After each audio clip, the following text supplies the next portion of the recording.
If Asia stopped watching tomorrow, European football wouldn't just lose viewers. It would lose oxygen, leverage, and billions. The illusion that Europe is the unquestioned center of the football universe would begin to crack in real time. The modern game you think belongs to rainy English nights, Spanish rivalries, and Champions League anthems is no longer powered primarily by local ticket sales or even European fans. It is powered by time zones stretching from Mumbai to Manila. From Shanghai to Seoul, hundreds of millions wake up at midnight, 1 a.m., 3 a.m., sacrificing sleep to fuel a machine that quietly depends on them more than it admits. The moment that attention disappears, the financial architecture of clubs in the English Premier League, La Liga, Serie A, and even UEFA competitions begins to wobble.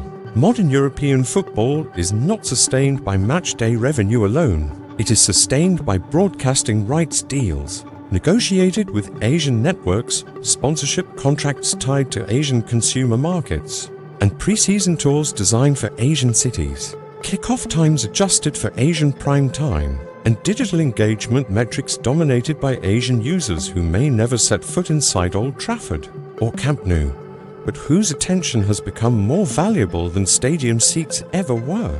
This isn't speculation, it's structural economics. When the Premier League negotiates international TV rights worth billions, Asia is not a side market, it is the largest growth engine.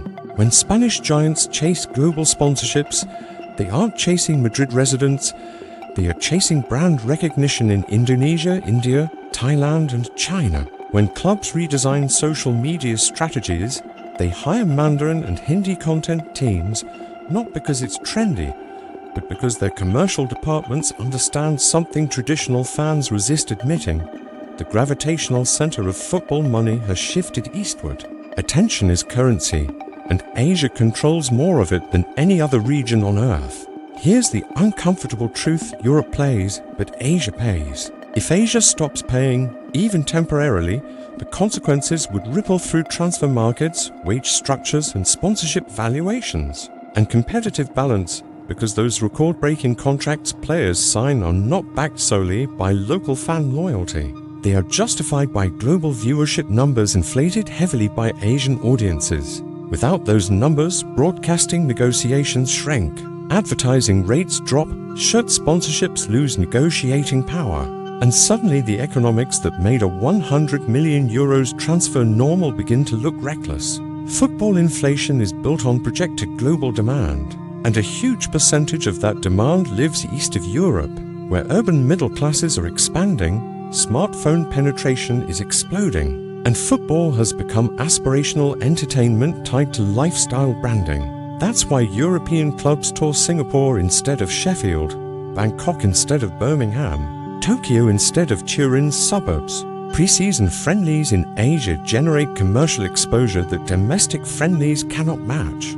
Every handshake with an Asian telecom giant or e-commerce platform reinforces a dependency that few club presidents openly discuss, but all privately calculate. When you look at digital analytics, who streams highlights, who buys jerseys online, who follows players on Instagram, Asia dominates scale. Scale drives valuation, and valuation drives borrowing capacity, and borrowing capacity drives transfer spending. Suddenly, the entire glamour of European football starts looking less like a purely European triumph, and more like a globalized entertainment system subsidized by Asian attention. Think about kick-off times. Why are some marquee matches shifted to earlier evening slots that inconvenience local match-going fans? Because broadcasters know that a 12:30 p.m. UK kickoff lands perfectly in Indian prime time. Prime time in India means advertising gold, and advertising gold means leverage in the next rights negotiation. Leverage means higher club distributions, and higher distributions mean wage growth. And wage growth means star retention. Star retention maintains competitive prestige, and prestige attracts more viewers in Asia. And the cycle reinforces itself. But it only works as long as Asia keeps watching, because the moment engagement dips significantly, the feedback loop reverses. The same globalized system that amplified European dominance begins to expose its vulnerability. Some will argue that European football survived, long before Asian markets exploded, which is true historically but irrelevant structurally, because the cost base of modern clubs is not calibrated to 1995 economics. It is calibrated to 2025 global media valuations. Once a system scales upward, it cannot painlessly shrink. If international rights fees fall even 20%, clubs carrying massive wage bills and transfer amortizations feel pressure immediately, and competitive gaps widen and debt becomes more dangerous, and governing bodies scramble for new markets. But where else offers the population density, rising disposable income, and digital connectivity of Asia? Let's be clear, this isn't about a single country. It's about a continental ecosystem that includes India's billion-plus population, China's vast urban centers, Southeast Asia's youth demographics, Japan and South Korea's high-tech consumer bases, and Middle Eastern capital that has already reshaped ownership structures across Europe. Asian influence is not limited to viewers, it extends to investors, sponsors, and sovereign funds. When Gulf ownership groups acquire European clubs, they are not just buying trophies, they are integrating European brands into broader geopolitical and economic strategies aimed at global relevance. Those strategies are deeply connected to Asian economic growth. The irony is that many European fans still imagine football power flowing outward, from Europe to the rest of the world, when in reality financial dependency increasingly flows inward from Asia to Europe. This psychological lag creates a dangerous blind spot, because institutions rarely adapt quickly to shifts they refuse to acknowledge. If Asia's attention economy ever pivots, whether due to emerging domestic leagues, competing entertainment platforms, regulatory restrictions, or cultural shifts, European football would face not a dramatic overnight collapse, but a steady erosion of the revenue assumptions that justify its current extravagance. Erosion is often more destabilizing than sudden shock, because it undermines confidence. Confidence underpins credit, and credit underpins modern sport finance. Consider how streaming platforms are fragmenting global audiences. If a generation of Asian viewers decides to allocate its time to esports, local leagues, or entirely different content ecosystems, the opportunity cost to European football compounds year after year. Advertisers follow attention, and broadcasters follow advertisers, and clubs follow money. And suddenly the balance sheet reality forces uncomfortable reforms. Perhaps the most underestimated factor is demographic momentum, because Europe's population growth is stagnant, while many Asian regions still have youthful demographics, hungry for entertainment identity, and youth attention shapes future market dominance. If European football loses cultural relevance among Asian youth, it loses not just current revenue but future generational loyalty, and loyalty compounds economically over decades. That's why academies open partnerships in Asia, why grassroots programs are launched abroad, why social campaigns are localized in regional languages, because clubs understand that brand survival depends on planting flags in markets far from their home stadiums. Imagine a scenario where Asian regulators impose stricter foreign content quotas, or local leagues dramatically improve competitive quality and production value, or a Pan-Asian tournament captures continental imagination the way the Champions League once did.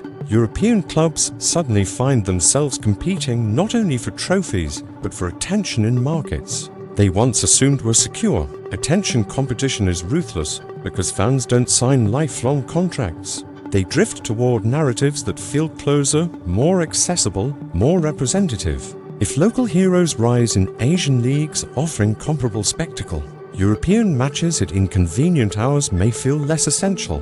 Less essential in media economics translates to lower bidding wars, and lower bidding wars translate to recalibrated budgets. Recalibrated budgets challenge the dominance of elite clubs that rely on financial muscle. To sustain success, this is where the phrase European football collapses becomes less dramatic and more analytical. Because collapse doesn't necessarily mean empty stadiums. It means a compression of financial hierarchy, a decline in global bargaining power, a reduction in superstar clustering, and an eventual normalization of spending levels that were only sustainable under peak globalization. For governing bodies like FIFA, whose tournament expansions increasingly target Asian engagement, The stakes are equally high because global tournaments depend on broadcast revenue multipliers tied to Asian markets. Without those multipliers, the political calculus behind expansion changes. When people dismiss Asia as just another market, they misunderstand scale. Scale is power, and Asia's scale in population, digital growth, and consumer momentum grants it silent leverage over institutions historically headquartered in Europe. Leverage doesn't need to be exercised loudly to be real. It simply needs to exist. The existence of alternative growth poles means Europe no longer monopolizes football's future. Perhaps the most fascinating layer is psychological. European football brands have become status symbols in many Asian cities, associated with cosmopolitan identity, global connection, and modern aspiration. But status symbols are culturally fluid, and what is aspirational today can become ordinary tomorrow. When aspiration fades, so does premium pricing power. Premium pricing power is what allows clubs to demand astronomical sponsorship deals. And astronomical sponsorship deals underwrite competitive imbalances that define elite dominance. Strip away the premium and the ecosystem tightens. What makes this dynamic so compelling is that it flips the narrative of control. Because traditionally Europe exported culture outward, but in this case Europe increasingly depends on external validation and consumption to sustain internal grandeur.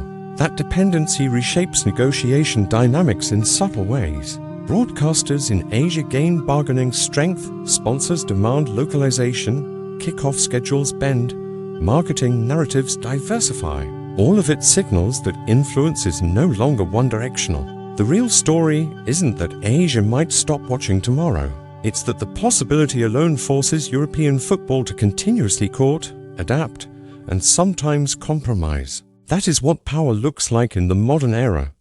Not loud ownership of trophies, but quiet ownership of attention. If attention is the most valuable currency of the 21st century, then Asia holds a central bank position in football's global economy. European clubs, despite their history and silverware, operate within that monetary system whether they openly acknowledge it or not.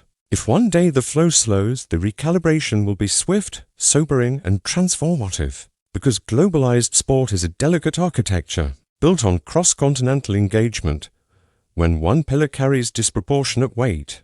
Removing it doesn't cause an explosion. It causes a structural settling that reveals which foundations were truly solid and which were inflated by the assumption that billions of distant eyes would always remain fixed on European pitches.